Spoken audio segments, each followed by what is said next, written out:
স্বাগত অধ্যয়ন একাডেমিতে। আজ আমরা নবম দশম শ্রেণীর বাংলা প্রথম পত্রের একটি গল্প পড়ব। এই গল্পটির নামটা হচ্ছে মমতাদি। গল্পটির নামটা হচ্ছে মমতাদি। এটা লিখেছেন মানিক বন্দ্যোপাধ্যায়। তো প্রথমেই বলে রাখি, যে কোনো গল্প অথবা কবিতা পড়ার ক্ষেত্রে আমরা শিরোনামটা নিয়ে একটু বিচার বিশ্লেষণ করব। শিরোনামটা দ্বারা কী বোঝানো হচ্ছে, এতে করে তোমার গল্প পড়তে, বুঝতে এবং পরবর্তীতে উত্তর করতে এবং রিভাইজ করতে খুব সহজ হবে। তো দেখো, এই মমতাদি কিন্তু একটা নাম, তাই না? তো এটাকে বিশ্লেষণ করলে আমরা কী পাই? আমরা পাই হচ্ছে মমতা, মমতা প্লাস দিদি, মমতা প্লাস দিদি। আর অপরদিকে এই মমতা এই নামটা হচ্ছে কোনো একটা নারীর নাম, ঠিক আছে? আর দিদি কিন্তু একটা সম্পর্ক, রাইট? দিদি কিন্তু একটা সম্পর্ক। এখন এই সম্পর্কটা কি? দিদি কার সাথে সম্পর্ক? দিদিটার সম্পর্কটা হচ্ছে ভাইয়ের সাথে, তাই না? ভাইয়ের সাথে। তার মানে যে গল্পটি বলবেন বা যাকে দিয়ে গল্পটি বলানো হবে, সে তার সাথে এই মেন চরিত্রটা হয়তো বা ভাই বোনের সম্পর্ক হতে পারে, তাই না? ব্যাপারটা হচ্ছে সেটা। তো এই হচ্ছে মমতাদি। তো চলো আমরা মানিক বন্দ্যোপাধ্যায়ের মমতাদিটা একটু পড়ার চেষ্টা করি, বোঝার চেষ্টা করি। তো প্রথমেই রয়েছে শীতের সকাল, রোদে বসে আমি স্কুলের পড়া পড়ছি। হ্যাঁ, শীতের সকালে গল্পটি বলা। তো রোদে বসে আমি স্কুলের পড়া পড়ছি। এখন দেখা যাক আমিটাকে। হ্যাঁ, আমি কিন্তু প্রথমে কিছু কিছু মার্ক করে রাখবো, এতে করে আমাদের গল্পটা বিশ্লেষণ করতে খুব সহজ হবে। তো কে গল্প বলছে সেটা কিন্তু আমরা এখনও জানি না। লেখক নিজে গল্প বলছেন নাকি লেখক কাউকে দিয়ে গল্প বলাচ্ছেন, দুটোই হতে পারে। তো প্রথমে রয়েছে শীতের সকাল, রোদে বসে আমি স্কুলের পড়া পড়ছি। মা কাছে বসে ফুলকপি কুটছেন। গ্রামের যেই সংস্কৃতিটা সেটাই ছিল, মা কাছে বসে ফুলকপি কুটছেন। সে এসেই বলল, সেটাও কিন্তু আমরা জানি না, তাই না? সেটা আমরা জানি না। আমরা মাকে চিনেছি, মাটা হচ্ছে এই আমি যে ব্যক্তি তার মা, বাট সেটাকে আমরা এখনো বের করতে পারি নাই। তো চলো, সে এসেই বলল, আপনার রান্নার জন্য লোক রাখবেন? সে বলল, আপনার রান্নার জন্য লোক রাখবেন। এই আপনারটা হচ্ছে মাকে বলল, ঠিক আছে? রান্নার জন্য লোক রাখবেন? আমি ছোট ছেলে মেয়েও রাখবো। তাই এই আমিটাই হচ্ছে, এই যে সেই হবে আমি, কিন্তু আমরা কিন্তু এখনো এই এ আমি আর এই আমির মধ্যে পার্থক্য আছে। এই আমিটা কিন্তু গল্প যিনি বলছেন তিনি, আর এইখানে আমিটা হচ্ছে এই সে। হ্যাঁ, এই যে সেটা হচ্ছে এখানে আমি। তো আমি ছোট ছেলে মেয়েও রাখবো, এই কথাটা। তো আমরা আবারও পড়ছি। শীতের সকাল, রোদে বসে আমি স্কুলের পড়া করছি, মা কাছে বসে ফুলকপি করছেন। সে এসেই বলল, আপনার রান্নার জন্য লোক রাখবেন? আমি ছোট ছেলে মেয়েও রাখবো। জাস্ট ইমাজিন করো, তুমি চিন্তা করো, এরকম একটা সিনেমা তুমি দেখতে পাচ্ছ, অথবা এই আমির জায়গায় তোমাকে নিজেকে বসাও, তাহলে তুমি কেমন ফিল করবে, কেমন চিত্রায়িত তোমার মনে করতে পারবে, তাহলে এটা বুঝতে খুব সহজ হবে। তো দেখো, নিঃসংকোচ আবেদন। এখন লেখক এখানে নিঃসংকোচ আবেদন কেন বললেন? দেখো, অ্যাকচুয়ালি নিঃসংকোচ আবেদন কখন হয়? ধরো আমি যদি তোমার সাথে খুব পরিচিত হই, খুব ফ্রি তোমার সাথে, তো সেই ক্ষেত্রে আমি যদি তোমাকে বলি যে তুমি আমাকে এটা দাও, এটা কিন্তু কোনো সংকোচ নেই, তাই না? তোমার সাথে যেহেতু আমি পূর্ব পরিচিত, কিংবা তোমার সাথে আমি অনেক ক্লোজ, এই কারণেই কিন্তু আমরা বলি, আমাদের খুব কাছের মানুষের কাছে কিন্তু আমরা সরাসরি চাই, এই তোর ফোনটা দে তো, এই তোর মানি ব্যাগটা দে তো, এই তোর এটা দে তো, তোর ওটা দে তো। এটা আমরা বলে থাকি, তাই না? কিন্তু তুমি যখন অপরিচিত কারোর সাথে দেখা করো, তার কাছে তুমি যদি ধরো তুমি বলতেছো কাউকে, যদি তুমি টাকা ভাঙতি করতে যাও, সেই ক্ষেত্রেও তুমি বলো যে খুব পোলাইটলি, আপনার কাছে কি 100 টাকা ভাঙতি হবে? খুব পোলাইটলি। কিন্তু তোমার পরিচিত কারোর কাছে, এই 100 টাকা ভাঙতি দিত, এইভাবে কিন্তু আমরা বলে থাকি। তো দেখো, পোলাইটলিটাই হচ্ছে সংকোচ আবেদন, আর যেখানে আমরা ফর্মালি কোনো কিছুই করি না, সেটা ইনফর্মাল কথা বলি, সেটা হচ্ছে নিঃসংকোচ আবেদন। এখন প্রশ্ন হচ্ছে, লেখক কেন এই শব্দদ্বয় এইখানে আনলেন? দেখো, আমি আবারও বলছি, এইখানে সে ব্যক্তি যিনি এসেছেন এই বাড়িতে এই মায়ের কাছে কথা বলতে, তিনি তো জাস্ট অপরিচিত ছিলেন, তাই না? অপরিচিত ছিলেন, কিন্তু অপরিচিত থাকার পরও তার মধ্যে কোনো সংকোচবোধ কাজ করছে না। তাই লেখক এই কথাটাকে ফোকাসড করেছেন যে তিনি নিঃসংকোচ আবেদন করলেন। আপনি অপরিচিত মানুষ, এই বাসায় এসেছেন, আপনার কাজের প্রয়োজন হতেই পারে, তাই বলে আপনি কি সরাসরি বলতে পারেন? আপনার তো একটা ফর্মাল মেনটেন করে চলতে হবে, তাই না? তাই লেখক এখানে এই শব্দটা উল্লেখ করেছেন, নিঃসংকোচ আবেদন। তো দেখো তারপরে কি বলছে, বোঝা গেল সংকোচ অনেক ছিল। তার মানে এই যিনি এসেছেন তার মধ্যে অনেক লজ্জাবোধ কিংবা সংকোচ ছিল, কিন্তু তিনি সেটাকে এখানে দেখান নাই। তাই বলল, বোঝা গেল সংকোচ অনেক ছিল, প্রাণপণ চেষ্টায় অতিরিক্ত জয় করে ফেলেছে। তার মানে তার ভিতরেও লাজ লজ্জা থাকে, তারপরেও তিনি কি করলেন, এটাকে অতিরিক্ত জয় করলেন। এখন অতিরিক্ত জয় কেন করেছেন সেটাই আমরা প্রশ্নের উত্তরটা বের করব। তাই যেটুকু সংকোচ নিতান্তই থাকা উচিত তাও এর নেই। তাই যতটুকু সংকোচবোধ থাকা উচিত, তিনি কাজ করতে আসবেন, কাজ চাইবেন, তাও এর নেই। কেন নাই সেটাই হচ্ছে গল্পের মূল থিমের দিকে যাবে। তো চলো আমরা আবারও সামনে এগাই। বয়স আর কত হবে, 23 বছর। তাহলে বয়স কত বছর, 23 বছর। পরনে সেলাই করা ময়লা শাড়ি, পরনে ছিল সেলাই করা ময়লা শাড়ি, পাড়টা বিবর্ণ লাল, পাটা ছিল বিবর্ণ লাল। সীমান্ত পর্যন্ত ঘোমটা, একদম মাথায় ঘোমটা পর্যন্ত ছিল, সীমান্ত পর্যন্ত ঘোমটা। ঈষৎ বিশীর্ণ মুখে গাঢ় শ্রান্তির ছায়া, স্থির চঞ্চল দুটি চোখ, কপালে। এগুলো কিন্তু সব হচ্ছে এই যে সে এই তার ব্যাপারে বলা হচ্ছে। হ্যাঁ, স্থির অচঞ্চল দুটি চোখ। অচঞ্চল মানে তো ওই যে চোখ এদিক সেদিক যায়, চোখের মনি, ব্যাপারটা হচ্ছে তখন চঞ্চল, বাট যখন এটা হচ্ছে না তখন সেটাকে বলা হচ্ছে অচঞ্চল। কপালে একটি ক্ষত চিহ্ন, আন্দাজে পড়া টিপের মতো। হ্যাঁ, মানে কপালে যে মেয়েরা যে টিপ নেয়, তার মানে এখন আমরা বুঝলাম এখানে কিন্তু একটা মেয়ে এসছেন, একটা মহিলা এসছেন, তাই না? তো কপালে যেরকম টিপ নেয় উল্টাপাল্টা হয়েছে ব্যাপারটা সেটা। তখন মা বললেন, তুমি রাঁধুনি। গল্পটা কিন্তু এই যে আমি ব্যক্তিটা কিন্তু গল্পটা বলে যাচ্ছেন, ঠিক আছে? তখন মা বললেন, তুমি রাঁধুনি। চমকে তার মুখ লাল হলো। সে চমক ও লালিমার বার্তা বোধ হয় হৃদয়ে পৌঁছালো। কোমল স্বরে বললেন, বসো বাছা। আমি আবারও বলছি, মা বললেন, তুমি রাঁধুনি। এই যে যেই ভদ্রমহিলা আসছেন তাকে প্রশ্ন করলেন মা, যিনি গল্প বলছেন তার মা। তো চমকে তার মুখ লাল হলো। সে চমক ও লালিমার বার্তা বোধ হয় তার হৃদয়ে পৌঁছল। হ্যাঁ, কোমল স্বরে বললেন, বসো বাছা। সে বসলো না। সে বসলো না মানে যিনি আসছেন তিনি। অনাবশ্যক জোর দিয়ে বললেন, হ্যাঁ আমি রাঁধুনি। ঠিক আছে, তিনি এতটুকু বলছেন। আমায় রাখবেন? জাস্ট দেখো, এই যে যেই ভদ্র মহিলাটি এসছে তার কথা বলার স্টাইলটা দেখো, জাস্ট যতটুকু প্রশ্ন ততটুকু কথা বলছেন। অনাবশ্যক জোর দিয়ে বললেন, হ্যাঁ আমি রাঁধুনি, আমায় রাখবেন? আমি রান্না ছাড়া ছোট ছোট কাজও করব। এটাই হচ্ছে উনি বললেন। এরপর দেখো কি হয়। এরপর মা তাকে জেরা করলেন। দেখলাম সে ভারী চাপা। ভারী চাপা মানে বলতে বোঝানো হচ্ছে যারা খুব বেশি কিছু শেয়ার করতে চায় না, তাদেরকে ইন্ট্রোভার্ট টাইপের, তাদেরকে বলা হয় ভারী চাপা। ভারী চাপা মার প্রশ্নের ছাকা জবাব দিল। মার প্রশ্নের ছাকা জবাব বলতে বোঝানো হচ্ছে আস্ক অ্যান্সার, মানে তুমি যেটা প্রশ্ন করবা সে সেটাই দিচ্ছে। জবাব দিল। নিজে থেকে একটি কথা বেশি কইল না। নিজে থেকে কোনো কথা বেশি বলল না যে হ্যাঁ আমি রান্না পারি, এই পারি সেই পারি, মানে যত উল্টাপাল্টা কথা যদি থাকতে পারে ইনফর্মাল কথা, সেগুলো তিনি বললেন না। সে বলল, তার নাম মমতা। এই যে আমরা নামটা পেয়ে গেছি কিন্তু, মমতা, তাই না? এখনও কিন্তু আমরা দিদির প্রশ্ন আসেনি।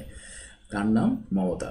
আমাদের বাড়ি থেকে খানিক দূরে জীবনময়ের গলি। জীবনময়ের গলি, গলির ভিতরে 27 নম্বর বাড়ির একতলায় থাকে সে। ঠিক আছে, তাহলে এই ভদ্রমহিলা মমতা নাম, তার বাড়ি হচ্ছে জীবনময়ের গলিতে, আর সে বাড়ির 27 নম্বর বাড়িতে একতলায় থাকে। তার স্বামী আছে আর হচ্ছে একটি ছেলে। স্বামীর চাকরি নেই 4 মাস, সংসার আর চলে না। সে তাই পর্দা ঠেলে উপার্জনের জন্য বাইরে এসেছে। এই যে একটা লাইন দেখো, সে তাই পর্দা ঠেলে, পর্দা মানে এখানে হচ্ছে লজ্জা। ঠিক আছে, এখানে কিন্তু পর্দা মানে লজ্জা। তো ও যে একটু আগে আমরা দেখলাম না যে উপরে যেখানে রয়েছে যে নিঃসংকোচ আবেদন, এই যে নিঃসংকোচ আবেদন, এখন আমরা বুঝতে পেরেছি নিঃসংকোচ আবেদনটা কেন এসছে।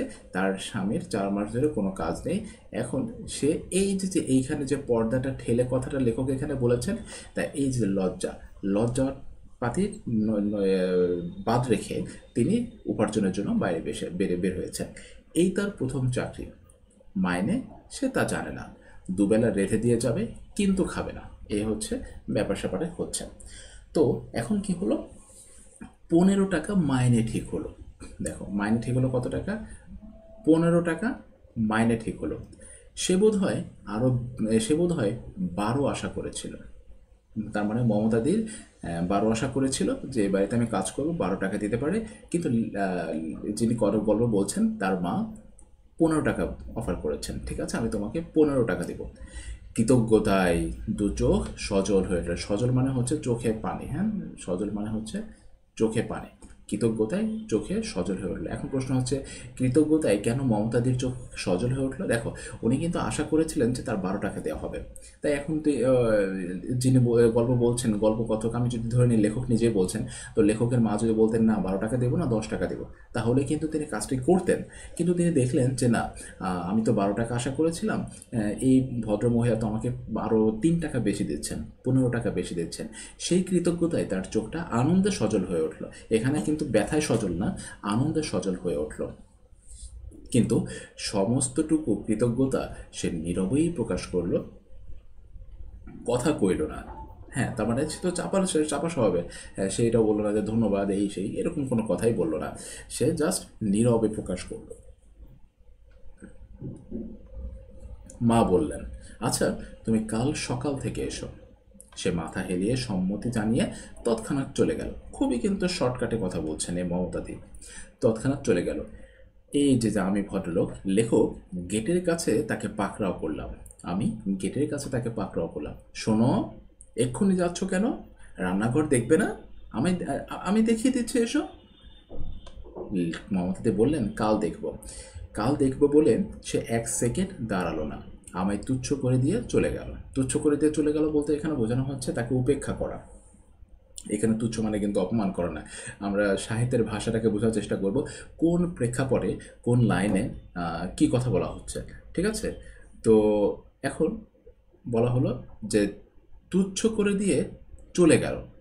হ্যাঁ, ওকে আমার ভালো লেগেছিল, ওর সঙ্গে ভাব করতে ব্যস্ত হয়ে উঠেছিলাম। তার মানে মমতার সাথে ভাব করতে ব্যস্ত হয়ে উঠেছিলাম। তবু ক্ষুণ্ণ হয়ে মার কাছে গেলাম। হ্যাঁ, মার কাছে গেলাম বলতে বোঝানো হচ্ছে মনে যে মন খারাপ করে। তুমি জাস্ট চিন্তা করো, তুমি একটা ভালো ছেলে, বাচ্চা একটা ছেলে, তোমার সাথে তুমি কারোর সাথে কথা বলতে চাচ্ছ, বাট কি সে তোমাকে পাত্তা দিচ্ছে না, উপেক্ষা করছে না, তাহলে তোমার কেমন লাগবে? ব্যাপারটা হচ্ছে সেটা। আর মার কাছে গেলাম একটু বিস্মিত হয়েও, যে ব্যাপারটা কি, আমাকে পাত্তা দিচ্ছে না, আমি এবারের ছোট কর্তা, আমি এবারের ছেলে, আমার বাড়িতে কাজ করবে, অথচ আমাকে পাত্তা দিচ্ছে না। তাই বলতেছে, যার অমন মিষ্টি গলা, চোখে মুখে উপচে পড়া স্নেহ, তার ব্যবহার এত রুড। লেখক বলতেছেন যে তার মিষ্টি গলা, তার চোখ মুখে উপচে পড়া স্নেহ, তার ব্যবহারটা এমন কেন? মা বললেন, পিছনে ছুটেছিলি বুঝি ভাব করতে?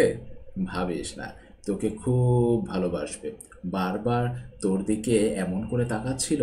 মা এটা বললেন লেখককে যে ভাবিস না, তোকে খুব ভালোবাসবে। শুনে খুশি হলাম। রাধুনী পদপ্রার্থিনীর স্নেহ সেদিন অমন কাম্য হয়েছিল কেন বলতে পারি না। কাম্য মানে হচ্ছে প্রার্থনা, ঠিক আছে, মানে আশা করা। যে কাম্য হয়েছিল কেন বলতে পারি না। পরদিন সে কাজে এলো। পরদিনে এই যে কাজে এলো, শীতকাল চলতেছে কিন্তু, হ্যাঁ, পরদিন সে কাজে এলো। নীরবে নতমুখে কাজ করে গেল। নীরবে নতমুখে কাজ করে গেল বলতে বোঝানো হচ্ছে কোনো কথাই বললো না অতিরিক্ত, যেটা কাজ সেটা করলো। যে বিষয়ে উপদেশ পেল না, উপদেশ পেল পালন করলো। তার মানে এখানে একটু দেখো, উপদেশ মানে হচ্ছে অর্ডার পাওয়াটা। তো লেখকের মা বললেন যে মমতা, তুমি রান্না করো। রান্না করেছে। মমতা, তুমি উঠানটা ঝাড়ু দাও। উঠানটা ঝাড়ু দিয়েছে। মমতা, কাপড় চোপড়গুলো কেচে দাও। কাপড় চোপড়গুলো কেচে দিয়েছে। হ্যাঁ, তাই বললো যে যে বিষয়ে উপদেশ পেল পালন করলো, যে বিষয়ে উপদেশ পেল না নিজের বুদ্ধি খাটিয়ে সুন্দরভাবে সম্পন্ন করলো। তাই এখন এই লাইনটার আবার কি বোঝানো হচ্ছে? এখানে বোঝানো হচ্ছে যে দেখো, লেখকের মা ওনাকে রান্না করতে বললেন, উনি রান্না করলেন। লেখকের মা ওনাকে উঠোন ঝাড়ু দিতে বললেন, উনি উঠোন ঝাড়ু দিলেন। কিন্তু লেখকের মা ওনাকে কিন্তু বলেন নাই যে তুমি ধরো, আমি কথার কথা বলছি, যে এই মুরগির খোপটা, আমাদের গ্রামে মুরগির ঘরকে খোপ বলা হয়, এটাকে পরিষ্কার করে দাও, এটা উনি বলেন নাই, বাট উনি নিজে থেকে করলেন। ব্যাপারটা হচ্ছে এটা। তারপরে অতিরিক্ত যে ময়লা টয়লা যদি তার বাড়িতে থেকে থাকে সেটাও উনি পরিষ্কার করলেন। ব্যাপারটা হচ্ছে সেটা। তো অনর্থক এই ক্ষেত্রে আবার অনর্থক কোনো প্রশ্ন করলে না, তাই বলা হচ্ছে নিজের বুদ্ধি খাটিয়ে সুন্দরভাবে সম্পন্ন করলো, অনর্থক প্রশ্ন করলো না, নির্দেশের অভাবে কোনো কাজ ফেলে রাখলো না। রাইট? সে যেন বহুদিন এই বাড়িতে কাজ করছে, বিনা আড়ম্বরে এমন নিখুঁত হলো তার কাজ।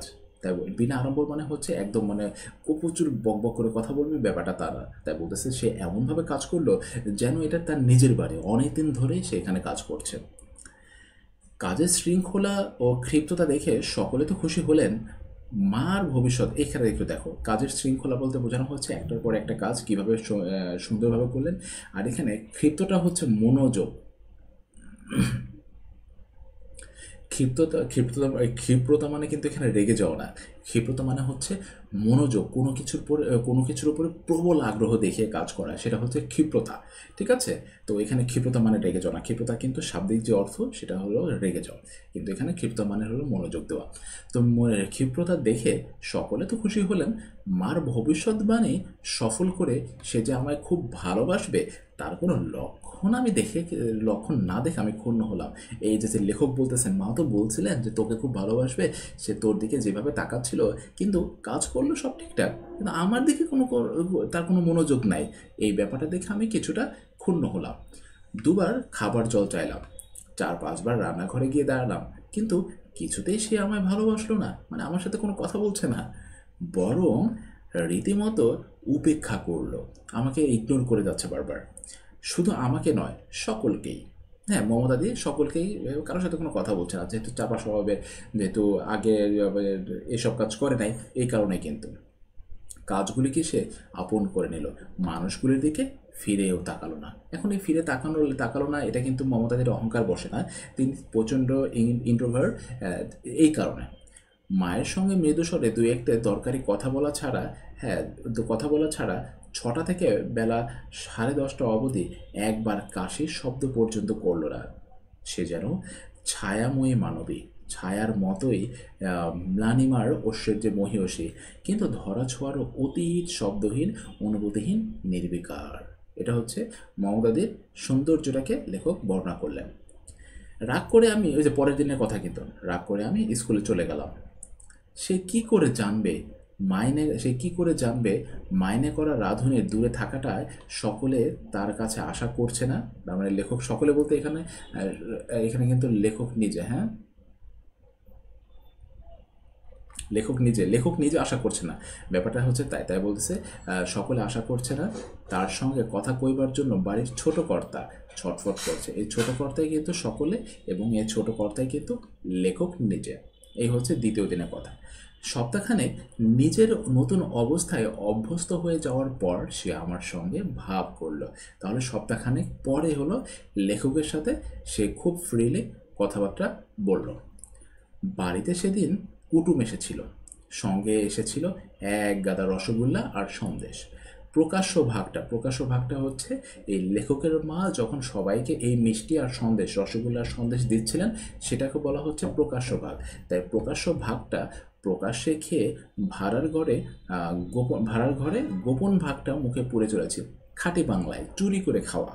ঠিক আছে? তাই লেখক ওটা চুরি করে খাচ্ছিল তখন। কোথা থেকে এসে খপ করে হাত ধরে ফেললো। কে হাত ধরে ফেললো? রাগ করে মুখের দিকে তাকাতে সে এমনভাবে হাসলো যে লজ্জা পেলাম। মমতাদি কিন্তু 1 সপ্তাহ পর এই লেখকের সাথে কথা বলছেন, তাই খপ করে হাত ধরে তারপরে হেসে দিল যে কিরে, এই ছোট কর্তা দেখে চুরি করে খাচ্ছে। বলল, দরজার পাশ থেকে দেখছিলাম, আর কটা খাচ্ছ গুনছিলাম, যা খেয়েছ তাতেই বোধ হয় অসুখ হবে, আর খেও না কেমন। ভর্ৎসনা নয়, আবেদন। এইখানে একটা কথা, ভর্ৎসনা নয়, আবেদন বলতে কি বোঝানো হয়েছে একটু চিন্তা করো। ধরো তুমি কি করলো, তোমাকে দেখলাম যে তুমি পড়ার সময় খেলছো, মোবাইলে গেমস খেলছো।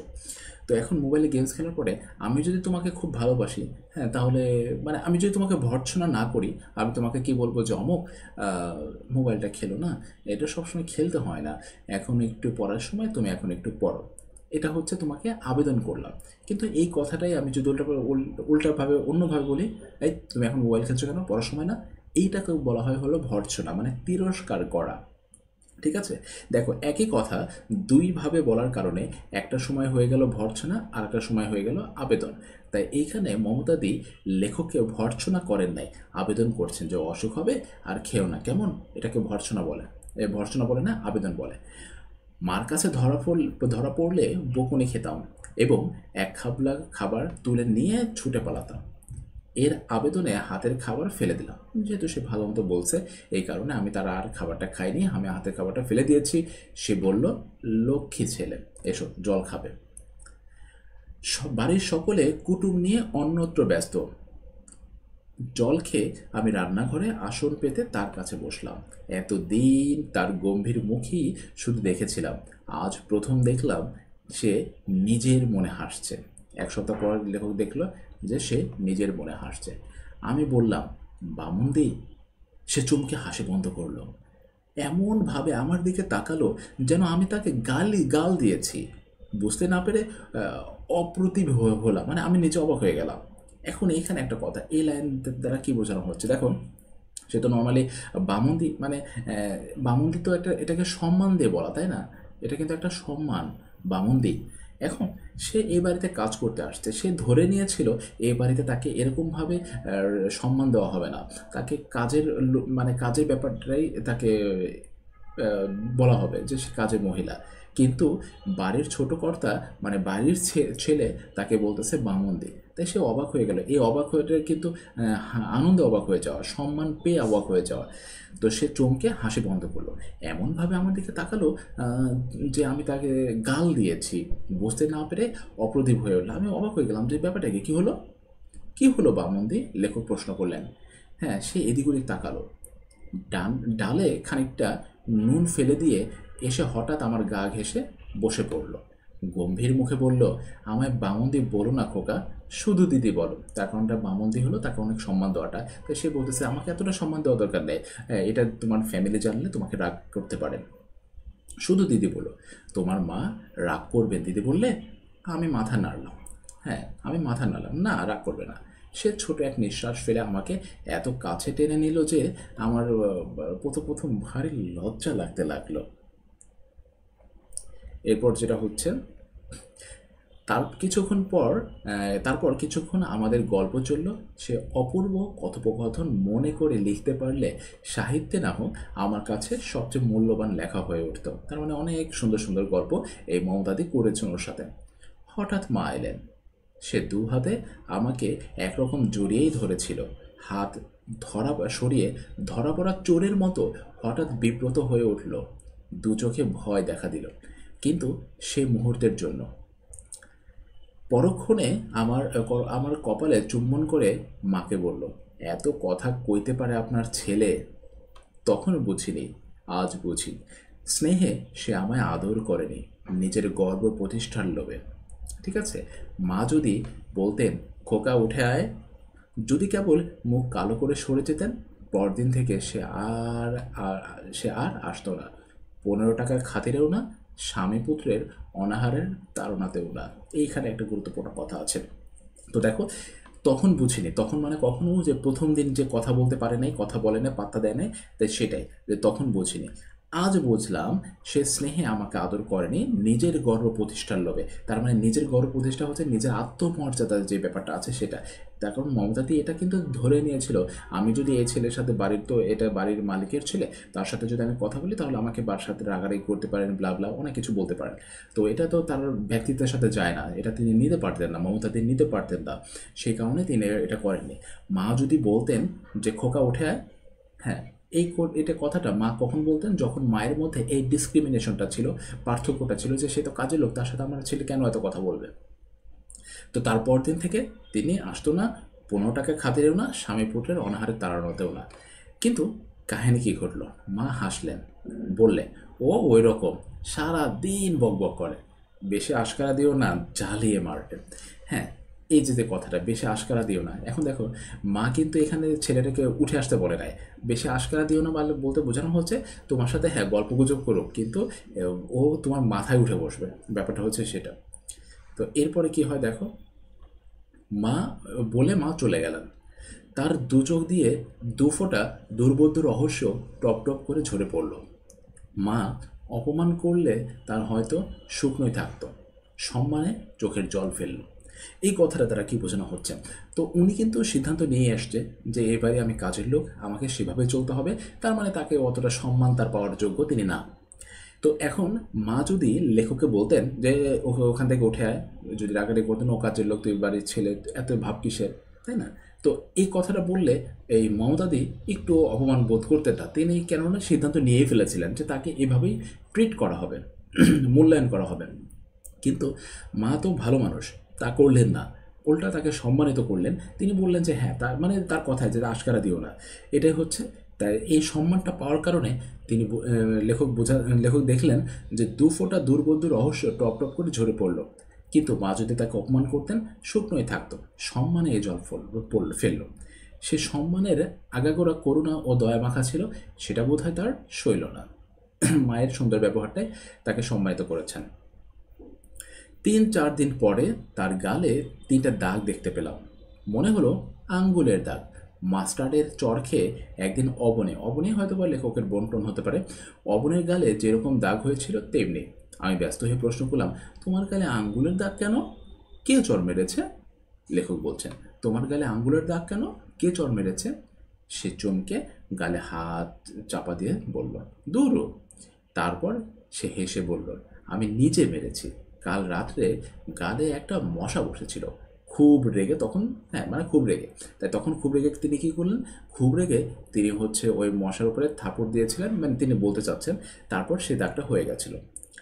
মশা মারতে গালে চড় বলে আমি খুব হাসলাম। মশা মারতে গালে চড় দিয়েছ? সে প্রথমটা সেও প্রথমটা আমার সঙ্গে হাসতে আরম্ভ করে গালে হাত ঘষতে ঘষতে আনমনা হয়ে গম্ভীর হয়ে গেল।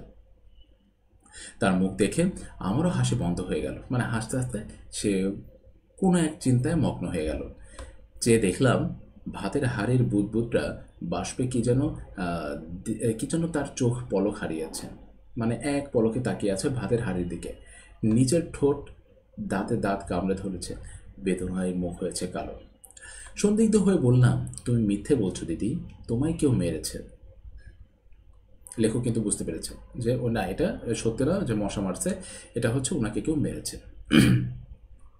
সে হঠাৎ কাঁদো কাঁদো গলায় বলল, না ভাই, সত্যি বলছি না, কে মারবে? এই প্রশ্নের জবাব খুঁজে না পেয়ে আমাকে চুপ করে থাকতে হলো। তখন কি জানি তার গালে চড় মারার অধিকারটা একজন মানুষের 18 আনা আছে। এই কথাটা বোঝার চেষ্টা করো। একজন চড় মারার অধিকার 18 আনা আছে, ওই যে অধিকার, ঠিক আছে, চড় মারার অধিকারটা 18 আনা আছে। আমরা অ্যাকচুয়ালি 16 আনাটাকে আমরা সম্পূর্ণ বা শতভাগ বলি, কিন্তু 18 আনাটা কেন? এই 18 আনা দ্বারা লেখক বোঝাচ্ছেন যে আমাদের সমাজে যে সকল স্বামীরা আছে যারা বইয়ের উপরে অতিরিক্ত অত্যাচার করেন, তাদেরকে বলা হচ্ছে 18 আনা, ঠিক আছে, অতিরিক্ত করা, সেটা হচ্ছে 18 আনা। তাই লেখক এখানে একটু অপমানের সুরেই বলেছেন যে অধিকারটা একজন মানুষের 18 আনা আছে। কিন্তু চর যে কেউ একজন মেরেছে সে বিষয়ে আমার সন্দেহ ঘুচল না। শুধু দাগ নয়, তার মুখে চোখের ভাব, তার কথার সুর, সমস্ত আমার কাছে ও কথা ঘোষণা করে দিল। বিবর্ণ গালে 3টি রক্তবর্ণ দাগ দেখতে দেখতে আমার মন খারাপ হয়ে গেল। আমি গালে হাত বুলিয়ে দিতে গেলাম, কিন্তু সে আমার হাতটা টেনে বুকে চেপে ধরলো। চুপি চুপি বলল, কারো কাছে যা পায় না তুমি তা দেবে কেন? এই কথাটা বলতে কি বোঝানো হয়েছে? তারপর লাইনটা একটু বলি। আমি অবাক হয়ে বললাম, আমি কি দিলাম? এই যে এই কথাটা, এই 2টা লাইনটা একটু বোঝার চেষ্টা করো। মমতাদি কিন্তু একজন বিবাহিত নারী, তো তার চর মেরেছে, আমরা কিন্তু ধরতে পেরেছি তার চর হয়তো বা তার স্বামী তাকে মেরেছে, যেহেতু 18 আনা অধিকার তার রয়েছে। তো লেখক যখন তাকে বললেন যে লেখক তাকে আদর করতে গেলেন, হ্যাঁ, তখন বললেন যে কারো কাছে যা পায় না। এই কারো কাছে যা পায় না বলতে বোঝানো হচ্ছে স্বামীর কাছে যা পায় না। হ্যাঁ, তাই লেখক বলছেন স্বামী তো, মানে মমতাদি বোঝাতে চাচ্ছেন যে স্বামী তো আমাকে এতটা রেসপেক্ট করে না, স্বামী তো আমাকে এতটা কেয়ার করে না, সে কেয়ারটা তুমি কেন করবা? তাই লেখক অবাক হয়ে গেল। লেখক তো ছোটো মানুষ। লেখক বললেন যে আমি কি দিলাম সেটাই তো আমি বুঝতে পারলাম না। তো এই প্রশ্নের জবাব পেলাম না। সে হঠাৎ সে তরকারি নামাতে ব্যস্ত হয়ে পড়ল। পিঠেতে বসা মাত্র খোপা খুলে পিঠ ভাসিয়ে একরাশি চুল মেঝে পর্যন্ত ছড়িয়ে পড়ল। কি একটা অন্ধকার রহস্যের আড়ালে সে যেন নিজেকে লুকিয়ে ফেলল। রহস্য বই কি, গালে চরের দাগ, চিরদিন যে ধৈর্যময়ী ও শান্ত তার ব্যাকুল কাতরতা, ফিসফিস করে ছোট ছেলেকে শোনানো, কারো কাছে যা পায় না তুমি তা দেবে কেন, বুদ্ধির পরিমাণের তুলনায় এর চেয়ে বড় রহস্য আমার জীবনে কখনো দেখি নাই, কখনো দেখা দেয়নি। ভেবেচিন্তে আমি তার চুলগুলি নিয়ে বেনি পাকাবার চেষ্টা আরম্ভ করে দিলাম। আমার আশা পূর্ণ হলো। সে মুখ ফিরিয়ে হেসে বলল, রহস্যের ঘোমটা খুলে সহজ মানুষ হয়ে গেল। বিকালে আমি জিজ্ঞাসা করলাম, আচ্ছা, তোমার বরের চাকরি হলে তুমি কি করবে? তুমি কি করতে বলো? মমতাদি লেখককে প্রশ্ন করলেন, তুমি কি করতে বলো? হরিলুট দেব, না তোমায় সন্দেশ খাওয়াবো? হ্যাঁ, তাই লেখককে এই ওদের প্রশ্নটা মমতাদি উল্টা করলেন। ধ্যাত, তা বলছি না। তোমার বরের চাকরি নেই বলে আমাদের বাড়ি কাজ করছো, তা তো চাকরি হলে করবে না। সে হাসলো। করব, এখন করছি যে। তোমার বরের চাকরি হয়েছে? হয়েছে বলে সে গম্ভীর হয়ে গেল। আহা, স্বামীর চাকরি নেই বলে ভদ্রলোক ভদ্রলোকের মেয়ে কষ্টে পড়েছে।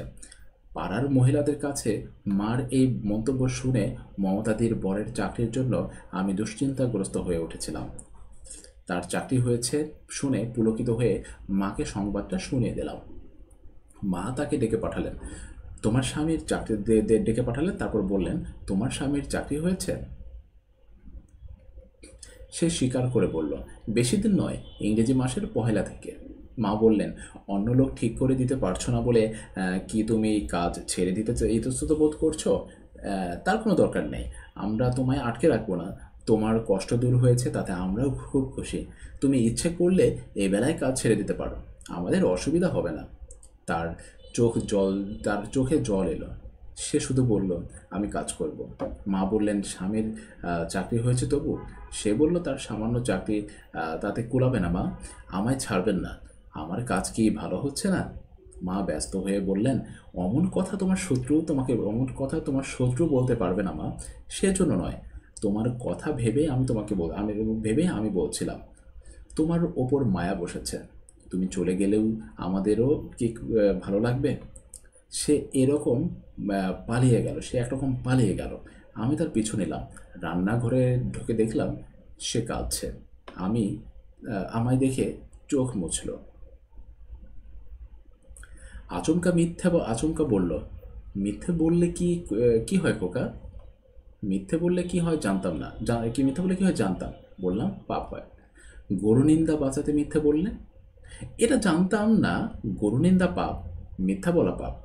কোনটা বেশি পাপ সে জ্ঞান আমার জন্মায়নি।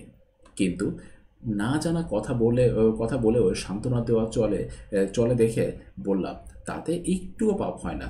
সত্যি কাঁদছো কেন? এখানে একটা দেখো, গুরু নিন্দা পাপের কথাটা দ্বারা লেখক কি বোঝাতে চেয়েছেন। এখানে স্বামীকে তিনি মমতাদি গুরু হিসেবে দেখলেন। তাই এখন সে তো চাকরি পায় নাই, মেবি ব্যাপারটা হচ্ছে এটা।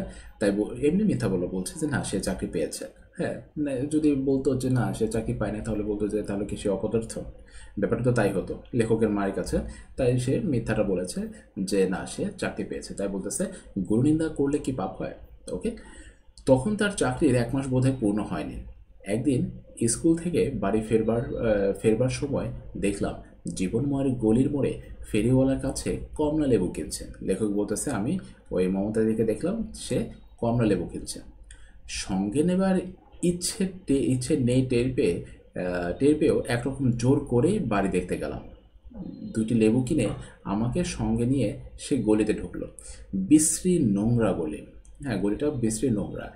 কে যে ঠাট্টা করে এই জমালয়ের পথটার নাম জীবনময় রেখেছে। জীবন আর জম দুইটা তো ভিন্ন কথা, তাই না? বিপরীত কথা। তাই বলতেছে এখানে মানুষ বাস করতে পারে না, কিন্তু এর নাম রাখে জীবনময়। গলিটা আস্ত ইট দিয়ে বাঁধানো, পায়ে পায়ে ক্ষয় হয়ে গেছে। দুদিকে বাড়ির চাপে অন্ধকার, এখানে ওখানে আবর্জনা জমা করা, আর একটা দূষিত চাপা গন্ধ। আমি সংকুচিত হয়ে তার সঙ্গে চলতে লাগলাম। সে বলল, মনে হচ্ছে পাতালে চলছ না? লেখকে বলতেছেন। 27 নম্বরের বাড়িটা দোতলা নিশ্চয়, কিন্তু যত ক্ষুদ্র দোতলা হওয়া সম্ভব, তার মানে উচ্চতা অনেক কম। সদর দরজার পরেই ছোট একটি উঠান, মাঝামাঝি কাঠের প্রাচীর দিয়ে দুভাগ করা। নিচের ঘরের সংখ্যা বোধহয় 4, কারণ মমতা দিয়ে আমায় যে ভাগে নিয়ে গেল সেখানে দুখানা ছোট ছোট কুঠরির বেশি কিছু আবিষ্কার করতে পারলাম না। ঘরের সামনে দুহাত চড়াই একটু রক মানে হচ্ছে যে চকি আছে না, সেটা। একপাশে 1 শীট করগেট, আয়রনের ছাদ, লোহার ছাদের মতো দেওয়া, টিন দেওয়া। ও চটের বেড়ার অস্থায়ী রান্নাঘর। চটগুলি কয়লার ধোঁয়ায় কয়লার বর্ণ পেয়েছে, মানে কালো হয়ে গেছে। চট ধোঁয়া উঠলে যেখানে কালো হয়ে যায় সেটা। সে আমাকে শোবার ঘরে নিয়ে টুলে বসালো। ঘরের দুটি জানালা আছে এবং সম্ভবত এই কারণেই শোবার ঘর করে অন্য ঘরখানার চেয়ে বেশি মান দেওয়া হয়েছে, মানে শোবার ঘরটা ওদের কাছে সবচেয়ে ভালো। কিন্তু জানালা দুটির এমনই অবস্থা যেন আলো যদি কিছু আসে, বাতাস আসা বন্ধ বাতাস আসা যাওয়া একেবারে অসম্ভব। সুতরাং পক্ষপাতিত্বের যে খুব জোরালো কারণ ছিল তা বলা যায় না। সংসারের সমস্ত জিনিসই প্রায় এক ঘরে ঠাঁই পেয়েছে, সব কম দামি শ্রীহীন জিনিস। এই শ্রীহীনতার জন্য সযত্নে গুছিয়ে রাখা সত্ত্বেও মনে হচ্ছে বিশৃঙ্খলতার অন্ত নেই, মানে সব এলোমেলো করা সেটাই। একপাশে বড় চৌকি, তাতে গুটানো মলিন বিছানা, মানে বিছানা গুটিয়ে রাখা যেটা সেটা। চৌকির তলে একটি চরকা আর ভাঙা বেতের বাস্কেট চোখে পড়ে। অন্তরালে হয়তোবা আরও জিনিস আছে চৌকির নিচে। ঘরের এক কোণে পাশাপাশি রক্ষিত দুটি ট্রাঙ্ক, দুটিরই রং চটে গেছে। একটির তালা ভাঙা, অন্য কোণে আর কয়েকটা মাজা বাসন। বাসনের ঠিক ঊর্ধ্বে কোণে টাঙানো দড়িতে খান কয়েক কাপড়।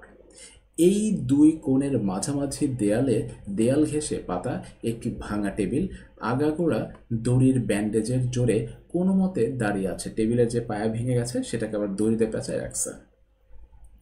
টেবিলের কয়েকটা বই খাতা, একটা অল্প দামি টাইম পিস, কয়েকটা ওষুধের শিশি, একটা মেরামত করা আরসি, কয়েকটা ভাঁজ করা সংবাদপত্র, এইসব টুকিটাকি জিনিস টেবিলের ঊর্ধ্বে। দেয়ালের গর্তের দিকে কতগুলো বই রয়েছে। ঘরে আরেকটি জিনিস ছিল, একটি বছর পাঁচেকের ছেলে। চৌকিতে শুধু মাদুরের উপরে উপুর হয়ে শুয়ে সে ঘুমিয়েছিল। মমতাদি ঘরে ঢুকেই ব্যস্ত হয়ে ছেলেটির গায়ে হাত দিল। তারপর গুটানো বিছানার ভেতর থেকে লেপ আর বালিশ টেনে বার করলো। সন্তর্পণে ছেলেটির মাথার তলে বালিশ দিয়ে লেপ দিয়ে গা ঢেকে দিল। বলল, কাল সারা রাত পেটের ব্যথায় নিজেও ঘুমায়নি, আমাকে ঘুমাতে দেয়নি। কে ঘুমায়নি? এই যে ছেলে, ঠিক আছে, ছেলের বয়স হচ্ছে 5। আমাকে ঘুমাতে দেয়নি, আমাকেটা হচ্ছে মমতাদি। হ্যাঁ, মমতাদি ঘুমাতে দেয়নি। উনি তো রাগ করে, উনিটা হচ্ছে স্বামী। হ্যাঁ, উনিটা হচ্ছে স্বামী, উনি তো রাগ করে। কই, তুমি লেবু খেলে না? তাহলে লেখককে বলতেছে, তুমি লেবু খেলে না? আমি একটা লেবু খেলাম। সে চুপ করে খাওয়া দেখে বলল, মুড়ি ছাড়া ঘরে কিছু নেই, দোকানের বিষও দেবো না, একটা লেবু খাওয়াতে তোমাকে ডেকে আনলাম। আমি বললাম, আর একটা লেবু খাবো দিদি? সে হেসে হেসে লেবু দিল, বলল, কৃতার্থ হলাম, সবাই যদি তোমার মতো ভালোবাসতো। ঘরে আলো বাতাসের দীনতা ছিল, দীনতা মানে অভাব, দীনতা মানে অভাব। হ্যাঁ, অভাব, দীনতা ছিল। খানিক পরে সে আমায় বাইরের রোয়াকে মাদুর পেতে বসালো। কথা বলার সঙ্গে সংসারের কয়েকটা কাজও করে নিল। ঘর ঝাড় দিল, কড়াই মাজলো, পানি তুলল, তারপর মশলা বাটতে বসলো। হঠাৎ বলল, তুমি এবার বাড়ি যাও ভাই, তোমার খিদে পেয়েছে। মানে লেখকের তো স্কুল ছুটি হওয়ার পরে আসছিল, তারপরে তাই তাকে বলো, তোমার দুপুরে খাবার সময় হয়েছে, তুমি বাড়ি যাও। তো এই হচ্ছে মমতাদি। তো মমতাদির যে গল্পটা, সেই গল্পটার ভিতরে আমরা যেটা দেখতে পাচ্ছি কিন্তু প্রধান চরিত্র মমতা, তিনি অত্যন্ত আত্মসম্মানবোধ একটা মানুষ, নারী। তিনি অভাবের তাড়নায় এখানে কাজ করতে এসেছেন, তার কাজ অনেক ভালো, তিনি ভালোবাসতে জানেন, কিন্তু তিনি তার স্বামীর কাছ থেকে ভালোবাসা পাননি। অপরদিকে লেখক কিন্তু খুবই কৌতূহল একটা ছেলে, খুবই চঞ্চল একটা ছেলে। আর লেখকের মা এখানে কিন্তু অন্যতম একটা সুন্দর চরিত্র, যে মালকিন হওয়া সত্ত্বেও বাড়ির কাজের মানুষকে কিন্তু অপদস্থ করেননি, অবমূল্যায়ন করেননি। তো এটাই হচ্ছে মমতাদির মেন থিম ছিল। তো আমরা পরবর্তীতে প্রশ্নগুলো আলোচনা করার সময় দেখতে পাবো যে আসলে উদ্দীপক এবং মমতাদির গল্পের মধ্যে কী কী পার্থক্য এবং মিল থাকতে পারে। তো আজকে পর্যন্তই, দেখা হচ্ছে পরবর্তী ক্লাসে। ততক্ষণ পর্যন্ত নিজের যত্ন নেবে।